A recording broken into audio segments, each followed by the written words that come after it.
ये पानी तो मैं डालेगा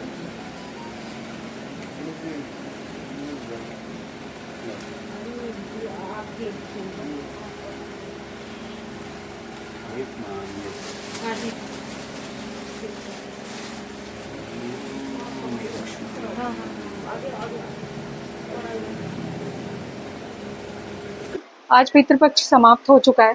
पितृपक्ष में हम अपने पूर्वजों के नाम से जो भी दान करते हैं उसका श्रेय कहीं ना कहीं हमारे पूर्वजों को भी जाता है, ऐसा माना जाता है। पर बहुत से लोगों का मानना ये भी है, मानना क्या, वो हंसी उड़ाते हैं कि हम मानते हैं कि हमारे जो पूर्वज है ना वो काग बन करके यानी कौवा बन करके आते हैं, ऐसा हमारे धर्म में मतलब ये अंधविश्वास है। पर ये अंधविश्वास जो भी हमारे पूर्वजों ने मतलब जो भी विश्वास कही यानी अंधविश्वास जो भी हमें मानने के लिए प्रेरित किया ना, या जो भी हम मानते हैं उसके पीछे बहुत सारे कारण होते हैं।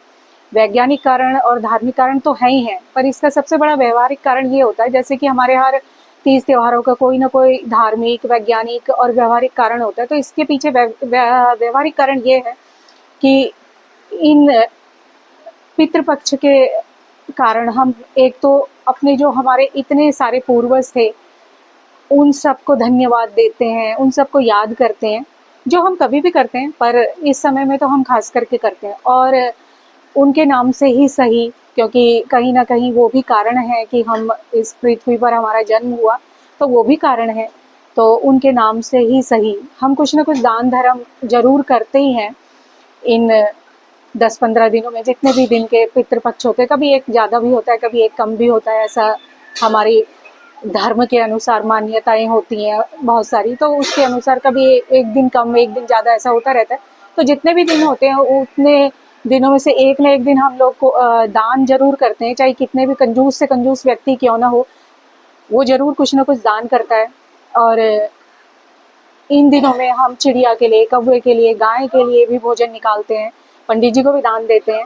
जो पंडित जी मंदिर में पूजा करने से क्या मिलता है, कितना फल मिलता है, ये तो नहीं मुझे पता, लेकिन मंदिर ही वो जगह है जो हमारी सांस्कृतिक विरासत को हमारी अगली पीढ़ियों तक पहुंचाते हैं। और मंदिर की देखरेख के लिए पंडित जी का होना बहुत आवश्यक है।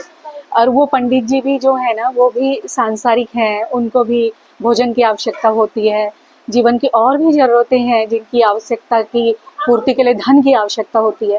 तो इस बहाने ही सही हम उन्हें कुछ भेंट करें, कुछ धन, कुछ वस्त्र, जो भी जीवन से जुड़ी आवश्यकताएं हैं वो हम उन्हें भेंट के रूप में दें, चाहे अपनी पूर्वजों के नाम से ही दें या फिर किसी डर से ही दें, किसी भी कारण से हम दें।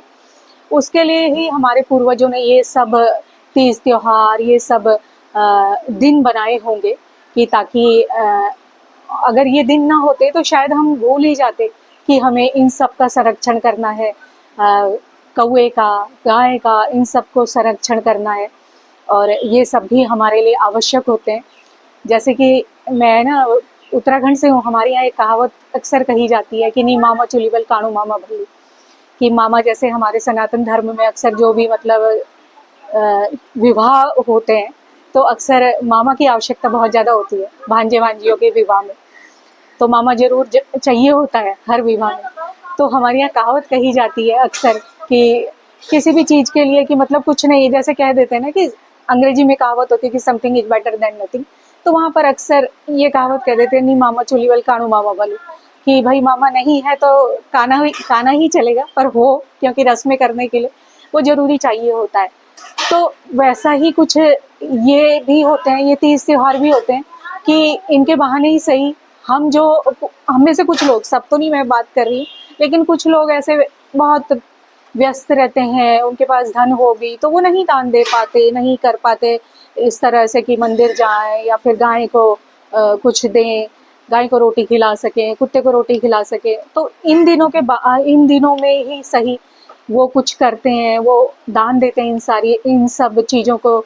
तो इस तरह से ना कोई बहाने से ही सही, पर हम लोग इन सब गाय का, चिड़िया का, इन सब का संरक्षण कर सकें, इसके लिए हमारे पूर्वजों ने ना ये सब दिन बनाए होंगे, ये सब तीज त्योहार बनाए होंगे। तो इसके पीछे यही विज्ञान है, और कारण तो और भी बहुत होंगे, पर बहुत लंबा वीडियो बन जाएगा उन सब कारणों पर चर्चा की जाएगी। तो वो फिर कभी किसी दिन और चर्चा करूँगी। तो तब तक के लिए आपके पास भी कोई और जानकारी हो तो मेरे वीडियो पर कमेंट करके मुझे अवश्य बताएं, और बने रहें मेरे साथ। आप सबका दिन और जीवन मंगलमय हो। मेरे चैनल को सब्सक्राइब भी करें, वीडियो को लाइक और कमेंट भी करें।